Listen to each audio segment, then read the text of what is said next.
Trois garçons chevauchant des vélos sont arrivés hier à la 5e station. La brume qui avait accompagné l'ascension s'était stabilisée vers 2000 mètres pour former une mer de nuages cotonneuses autour de Fujisan. Histoire de changer de décor des Pyrénées ou autres montagnes françaises où ils évoluent habituellement, Antoine Maury, Christian Minginou et Jérôme Baudet s'étaient envolés pour le Japon. Une idée en tête, réaliser la descente du plus beau cône symétrique du monde, un dénivelé de 3776 mètres. Mais c'est en Sherpa que se transforment les vététistes pour une journée entière. Les 15 kilos des vélos viennent s'ajouter aux 15 kilos des sacs à dos. Impossible de pédaler sur cette pente de 30% au sol rocailleux et poussiéreux. Le sommet se trouve 1500 mètres plus haut.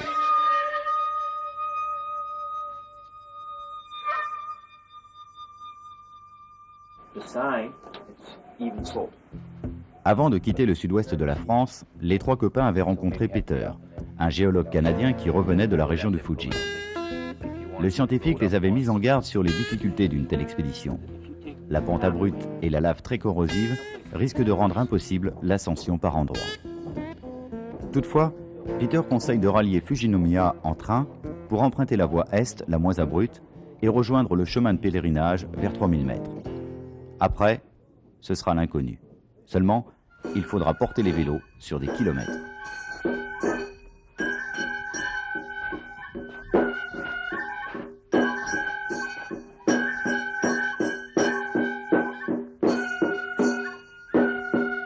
La lave ralentit l'ascension et les pieds roulent et s'enfoncent à chaque pas. Heureusement, de bons génies sont censés rapporter au sommet chaque nuit les cendres et les scories qui dévalent sous les pas des pèlerins.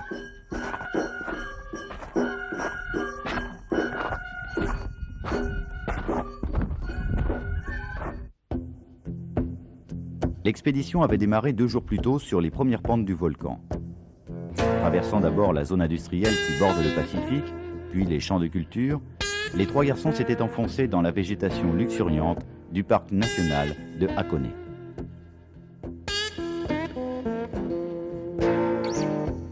Le Fuji a de tout temps suscité l'admiration et la vénération des Japonais. Des pèlerins venaient se donner la mort sur ces pentes et les Occidentaux qui ont fait le détour ne sont jamais restés indifférents devant le mystique symbole du Japon éternel.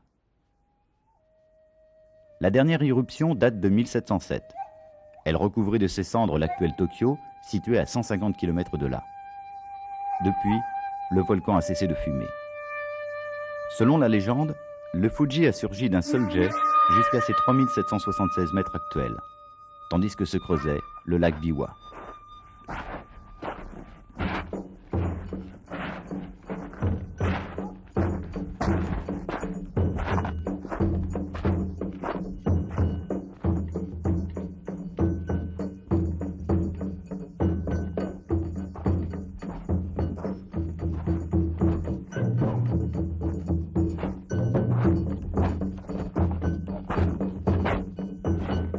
L'altimètre sur le vélo d'Antoine annonce 3450 mètres.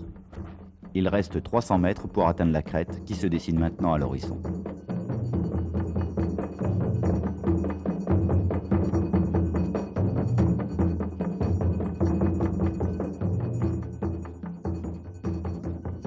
Les derniers efforts se feront sur la selle des vélos.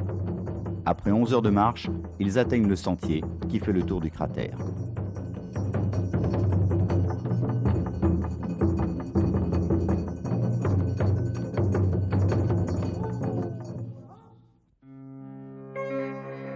Une source chaude reste normalement la seule trace d'activité. Aujourd'hui, elle est gelée. La température doit taquiner les 0 degrés. Il est temps de trouver un endroit pour bivouaquer. Il s'agit de ne pas louper tout ce que le Japon rêve de voir et de saluer, le Goraiko, autrement dit, l'honorable lumière naissante. Pour être du spectacle, il faudra se lever à 4 heures du matin afin d'atteindre le sommet et enchaîner sur la descente en VTT tant attendue. Une perspective qui efface tous les efforts de la journée.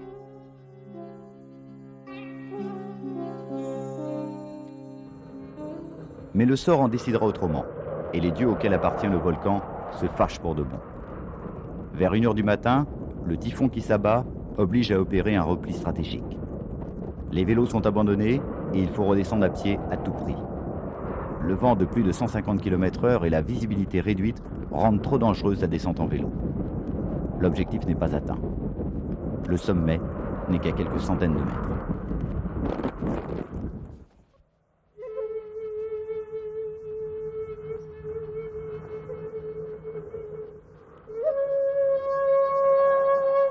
Deux jours plus tard, le typhon a continué sa route vers le nord. Le moment est propice pour repartir chercher les vélos. Cette fois, par la région des 5 lacs, en empruntant la voie de Kawaguchiko.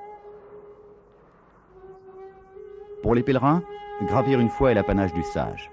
Gravir 2 fois, celui du fou. Qu'à cela ne tienne.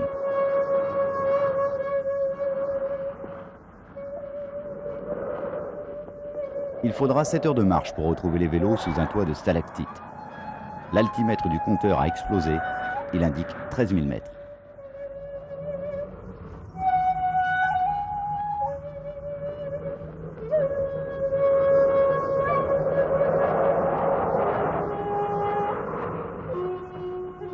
Il ne reste plus qu'à aller saluer le point culminant du Japon, comme pour valider et concrétiser l'ascension autour du Fuji de bronze qu'ont déposé les pèlerins en l'honneur du géant sacré.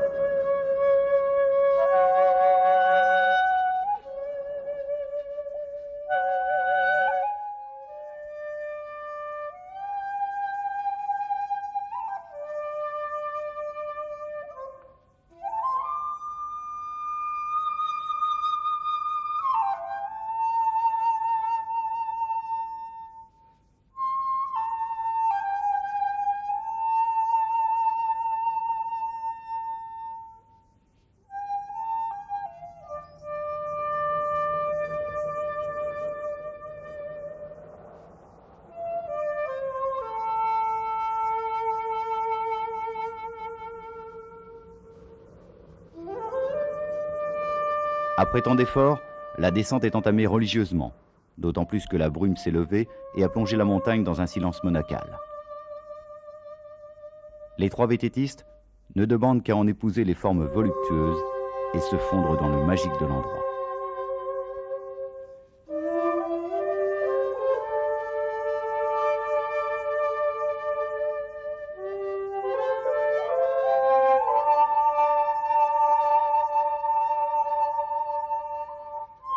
Bientôt, le relief se dévoile pudiquement, la brume se dissipe et offre un terrain de jeu hors pair. Les ornières creusées par les pluies torrentielles des derniers jours et les gros blocs de lave sont autant de pièges qu'il faut déjouer. Il n'en faut pas plus à Antoine, Christian et Jérôme pour que leur passion se déchaîne et qu'ils se laissent aller à une course effrénée et ludique jusqu'au niveau 0.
Pariez que dans les écoles, on entend encore parler de 3 acharnés venus du pays du soleil couchant pour dévaler la montagne sacrée.